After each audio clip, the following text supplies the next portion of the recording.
आज जिधर भी नज़र दौड़ाइएगा उधर ही लव जिहाद के केस आ रहे हैं।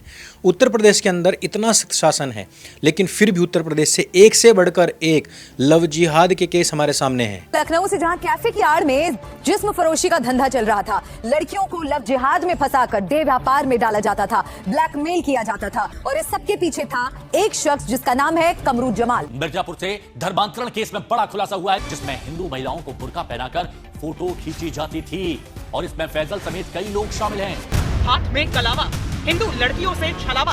हाथ में कलावा वगैरह बांधा था, तो मुझे लगा वो प्रिंस ही है, उसका नाम वो उसने हिंदू भी बताया था। चाहे वो स्कूल के टीचर हों, प्रोफेसर हों, स्टूडेंट्स हों, चाहे वो जिम ट्रेनर ही क्यों ना हो।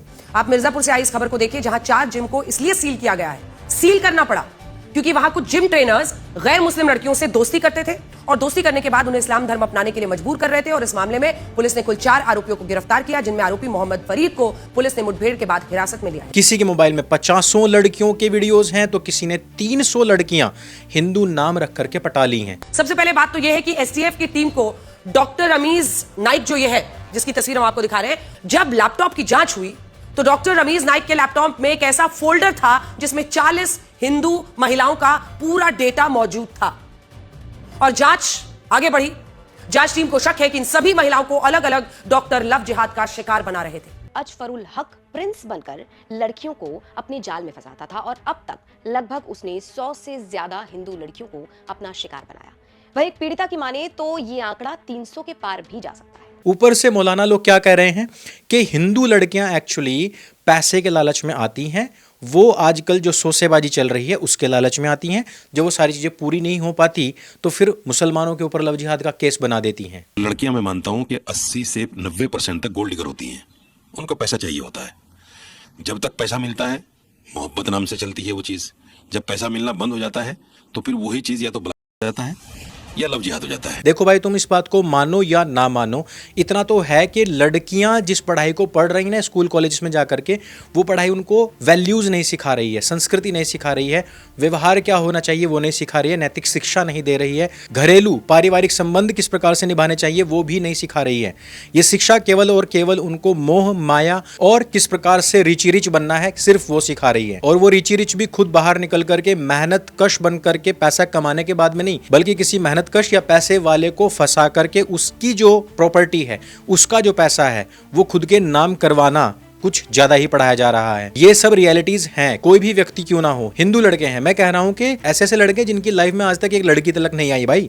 और इधर एक है कि जो मुसलमान है, हिंदू नाम रख करके 300 लड़कियां पटा ले जा रहा है। इसका मतलब कुछ तो ऐसा है ना जो लड़कियों को दिखाया जा रहा है जो उनके पास नहीं था। इसके अंदर अगर आप तस्वीरें देखेंगे तो पाएंगे कि कितनी हाईटेक मशीनें लगाई और इसी को इंस्टाग्राम पर डालकर हिंदू महिलाओं को बरगलाया जाता था, उनको यहाँ तक लाया जाता था, उनको कई ऑफर दिए जाते थे। हालांकि फिर भी देखो, ये लड़कियों को इस प्रकार से टारगेट बनाया जाना या उनको कन्वर्ट करना या उनके आधार पर इस हिंदुस्तान को गजवाए हिंद में तब्दील करना, ये है तो पूरा का पूरा षड्यंत्र ही।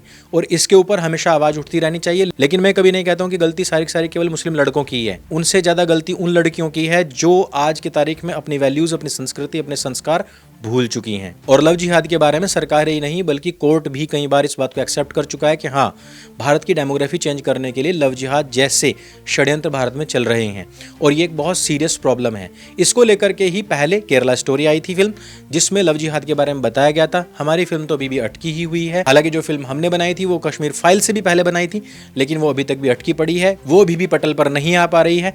इधर केरला स्टोरी तो बनी ही थी, सुपरहिट भी हुई, आप लोगों ने सबने देखी। उसके बाद में केरला स्टोरी 2 भी आ रही है और इसके 2 ट्रेलर हमारे सामने आ चुके हैं और दोनों के दोनों ट्रेलर देखने के बाद में ये समस्या बेहद गंभीर हो जाती है कि हमारे भारतवर्ष के अंदर, जिसको सेक्युलर विधान, सेक्युलर संविधान दिया गया था, लेकिन उसमें संविधान ना बनाने के कारण से किस प्रकार से कंटिन्यूअसली हमारी डेमोग्राफी बदली जा रही है, वो भी कानून के आधार पर। अगर वो जीत गए तो भारत की डेमोग्राफी बदल जाएगी और भारत एक इस्लामिक देश बन जाएगा। इसीलिए हमें लड़ना होगा, क्योंकि अभी नहीं तो कभी नहीं। कानून कहता है कि कोई भी किसी से भी गैर मजहबी होने के बावजूद भी विवाह निकाह कर सकता है, लेकिन इन्हीं अनुच्छेदों, इन्हीं धाराओं का दुरुपयोग किस प्रकार से किया जाए, इस्लामिक संगठन बखूबी जानते हैं और अपने लोगों को सिखा रहे हैं। मदरसों के अंदर ट्रेनिंग चलती है बाकायदा इसी तरीके की। इस ट्रेलर के अंदर वो लिस्ट भी बताई गई है कि ब्राह्मण लड़की के कितने पैसे लगते हैं, जैन के कितने, सिख के कितने या फिर दलित लड़की के कितने, वो सारी डिटेल्स भी इसमें दिखाई गई हैं। अम्मी, अबे 3 लड़कियां और लानी है। अब की बार ऊंची जात की लड़की लाएं और बामन की लड़की के 12 लाख मिलता है। जय लड़की इस पर जो खर्च करवाया उसका तुम्हें हाथ नहीं का वसूली कर वो। ट्रेलर स्टार्ट होता है उससे पहले ही आ जाता है कि भाई बहुत सारी सच्ची घटनाओं से प्रेरित ये कहानी है।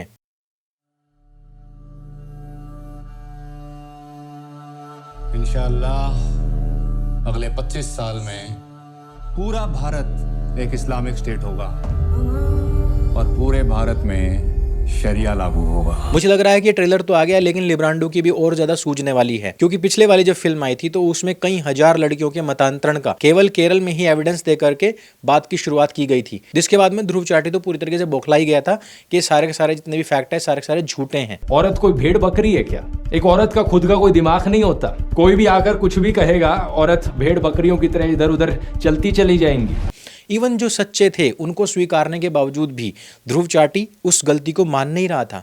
अब की बार जो कहानी आई है वो केरला स्टोरी 2 के नाम से तो है, यानी कि पिछले वाली जो फिल्म है उसी को ही आधार बनाते हुए उसका नेक्स्ट पार्ट तो घोषित किया है, लेकिन इस बार लगभग हर एक स्टेट से अलग अलग कहानियां पकड़ी गई हैं। यानी कि इस बार केवल कहानी केरल तक सीमित नहीं है, बल्कि पूरे भारतवर्ष में जहां जहां पर जो जो कुछ भी घटित हो रहा है वो सब कुछ दिखाया जा रहा है। और इसमें जो मेनली दिखाया गया है वो है गुजरात और मध्य प्रदेश। मम्मी पापा को बिना बताए हम कर ही कह रहे हैं शादी।